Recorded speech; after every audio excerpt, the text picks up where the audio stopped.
We've got a little bit of the same action from last week that put markets into a little bit of turmoil, and that's bonds lower and stocks lower. Joining us from Driehaus portfolio manager Yoav Sharon, back with us on the show. So Yoav, do we look at this as regime change?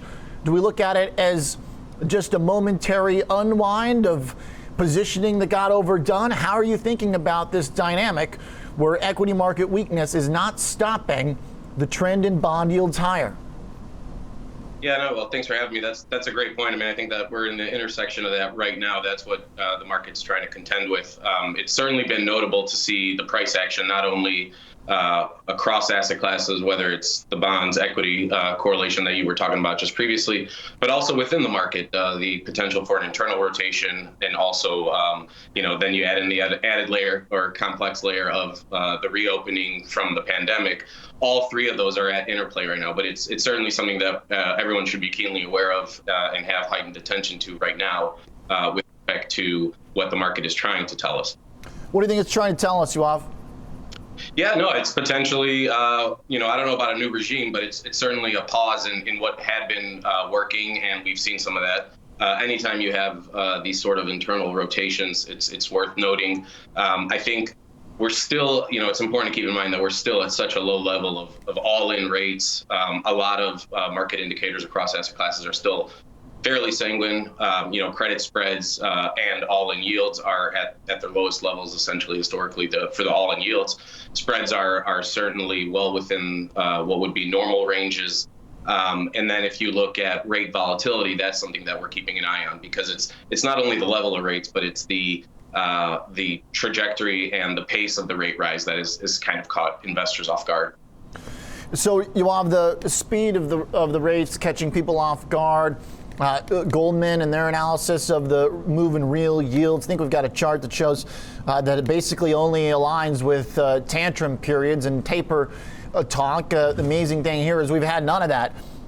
Maybe you could compare to 2016, the reflation trade, but the 2-week rolling change in 10-year yields is even above that. It's above 2015's bond shock. It really only compares to the wild black swan corona issue, and if we take that out, then it's only comparable as 2013 taper tantrum.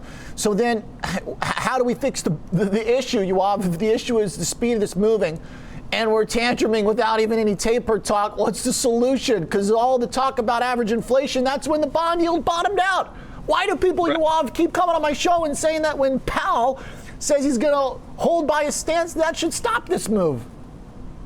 Well, it certainly is gonna help eventually. I mean, I think one of the differences between 2013, the taper tantrum, and what we're experiencing right now is we've had nearly a decade of central bank easing and accommodative stance. And one of the things that I think is supporting not only credit investors, but probably equity investors in the market in general is the strong belief that the Fed will do what it said it will do. They'll be accommodative if things continue to progress. But again, I think it's really important to keep in mind that we're at an all-in level, both, whether you're looking at the 10-year, whether you're looking at credit spreads, or whether you're looking at valuations, period.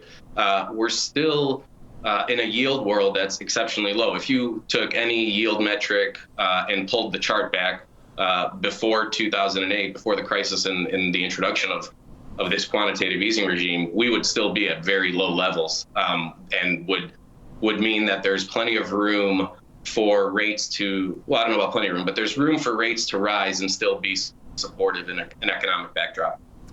Now, supportive for the economic backdrop seems totally reasonable, right? I mean, the Fed saying they're not going to get in the way seems great for the economy. We removed one of the historically most reliable ways to end a hot economy, right? The rate hikes. So to me, if we're not going to stop the economy from heating up for rate hikes, then what's the point of holding these bonds, basically, if the Fed is not going to up the amount they buy, Yoav? Does the long bond, I know that if the Fed says, look, we're not going to hike, then maybe the short end can calm down, but the long end and thinking about the long-term recovery, does that trend in higher yields stop with anything less than a change to bond buying programs? Well, I think that's what we're digesting right now in the market. I mean, bond investors, obviously, it's been essentially a 40-year bull market for bonds, and in treasuries. But even in the last 10 years, no matter how low rates had been, essentially anytime you buy bonds, you were going to make money on it. And essentially all that money was coming from capital appreciation, given the low coupons and low all-in yields. Yep. What investors now are experiencing, and I think LQD is down maybe 3.25% year to date. Bond investors aren't accustomed to or attuned to waking up and seeing mark-to-market losses on their capital. And with duration where it's been extended and increased over the years, particularly in IG and investment grade. Waking up and seeing your bond portfolio lose money at the same time that, as you noted, your equity market exposure could be losing money is something that's very discomforting for a lot of investors. So the exposure to the long end and the exposure to yields that are minuscule brings with it exactly this risk. Okay, so Yoav, one of the charts that you brought, I want to make sure we stick with the charts here that you got, because you got some really good stuff, is a chart that basically says, thinking about yields and their connection to the bank sector is kind of a way to gauge if what we're seeing is healthy reflation or problematic inflation or kind of market dislocation in bonds. Walk me through this. This comes from Bank of America. What are we looking at here? What does it mean? Yeah, I think it's notable to show a couple things. Obviously, past periods of rising yields, they highlight the taper tantrum and the behavior there versus the 2018 tightening cycle. But really, what struck me on this chart is two things. One is we've had a significant rise in financials and banks, but it's essentially been off of the dead lows. And if you, again, going back to this concept of pulling the chart back or taking the data back a little bit further beyond this era of quantitative easing, it shows us that there's still plenty of room to go. And then in addition to that, the absolute low level of yields, even after this move, very conducive for bank M&A activity, particularly as we see plenty of access to cash, to credit. And I think that it's a conducive environment for bank M&A, for financials to thrive into. They've been obviously dealing with a headwind, but financials as a sector is an area we continue to see a lot of activity, particularly in the event space, whether it's through M&A, through corporate action, through the ability to navigate a potential regime change in yields. All right, so if it is in fact the regime change, right? If we're trending in one direction now, what's the biggest change for portfolio managers and allocators, Yoav, or just thinking about people's overall portfolios that in the past, thought, okay, I want to have a certain amount in stocks and then I want to have some in bonds. And as we're seeing right now, those two are not really working together in a very constructive way. If yields are going to keep going higher with the degree that they are right now, where a 1.5% drop in the NASDAQ last week, it was 2.5%, and bonds were still selling off. Do you expect that relationship to remain this way? Is the bond market just not going to respond to stocks? And then if that's the case, how do you replace bonds in your portfolio? Yeah, well, that's a great question. I mean, I think cross-asset allocation is going to be important, but then also within equity markets, it's going to be important. Obviously, we've seen an internal shift from into cyclicals and potentially some value away from growth, but that's really been a short-lived phenomenon here over the past couple of weeks. If you, again, pull the chart back a little bit further, growth and momentum stocks have had a very nice run, and a lot of these companies are a lot different than the comparison to what the tech bubble was 20 years ago, if you will. These companies are producing free cash flow. They're sustainable. They have competitive advantages and strong moats. So I think investors need to just recalibrate what their expectations is for each part of their portfolio to do. And obviously, for example, going into a year where the 10-year is starting at sub 1% with investment grade duration essentially at all-time highs, there's a significant risk there. And really understanding that risk, making sure you could bear it is the critical part. And then adjusting and assessing as we see different moves or different opportunities and potential regime changes occurring in the market. Okay, Yoav, the kind of bifurcation of this market right now between those that can enjoy rates going higher. We looked at banks, cyclicals overall in this reflation theme.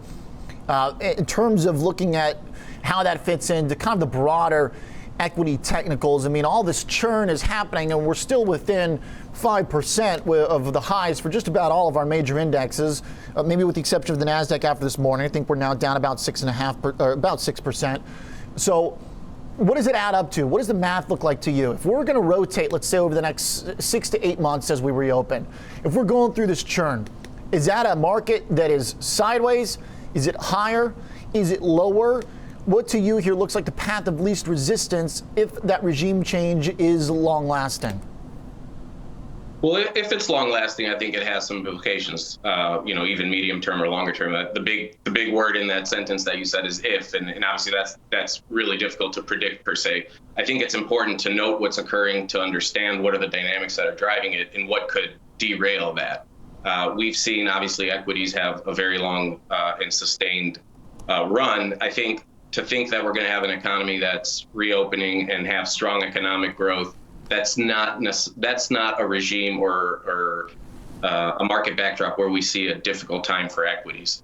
So, again, not to say that we have to rally as strongly as we have the past few years, but it's generally a supportive backdrop. I mean, I think, and then on the other hand, there's some points to show that there is heightened trepidation or uncertainty. One of the things that has been notable about this volatility period since the pandemic occurred, essentially a year ago, is the VIX has been above 20 the entire time. I mean, we had one close that closed just slightly below 20 at 19.97, but this is the second longest stretch we've ever had where the VIX has continuously been above 20. So certainly investors are saying there are some uncertainties that we are either comfortable or uncomfortable with, and we need to take note of that. And I think using that information helps in terms of understanding, well, what could derail that and also how to navigate that period, or this period, I should say. Okay. Yoav, always appreciate the thoughts, like the connecting of the dots here. We didn't get to all the charts, but we did get to, I think, the most important ones here in the context of what's happening in the bond market. Always good to have you on. Thanks. Thank you. Again, Mr. Sharon is a portfolio manager at Driehaus.